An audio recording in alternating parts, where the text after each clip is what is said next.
Welcome everyone to another episode of Cash or Trash. Today we are taking a look at the 1973 to 1991 Chevrolet GMC Series Pack by Limitless paint. Let's take a look at the exterior. The mod comes with a huge variety of configurations, including a Chevrolet and GMC pickups, Suburbans, G5 Blazers, Jimmys, dually trucks, and several other trims. When it comes to customization, there's plenty to choose from.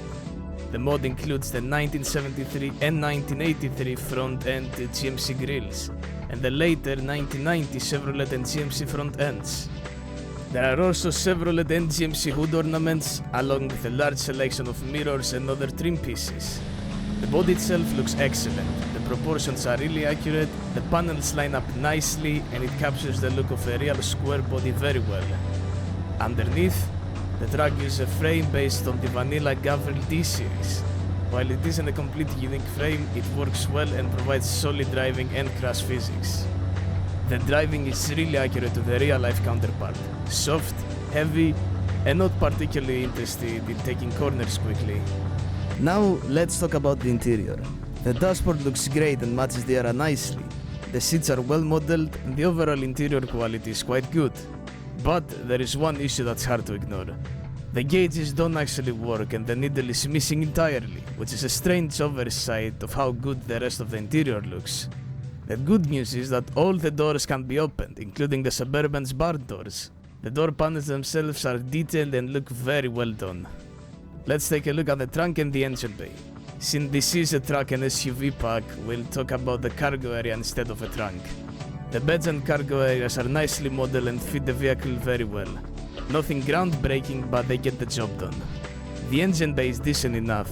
It isn't the most detailed engine bay you will ever see, but it looks respectable and doesn't feel unfinished, unlike the previous episode's engine bay. About the engine options, the mod uses the familiar D series lineup. There is a good variety of engines available depending on the configuration you choose. Let's test the crash physics. To be honest, they look pretty good. The body deforms realistically, the frame absorbs impacts well, and the truck doesn't completely fall apart after a minor crash. It's not perfect, but it's definitely one of the strongest aspects of the mod. The final verdict is that the square body pack has a lot of good features. The exterior is excellent, the amount of customization is impressive, and the driving experience feels authentic. The only major issue is the non-functioning gauges, which stand out in an otherwise well-made interior. Overall, I give it a 9 out of 10. So, for the question everyone has been waiting for, is it worth your money? I'd say yes. If you're a fan of classic Chevrolet and GMC trucks, there is a huge amount of content here that is gonna keep you entertained for hours.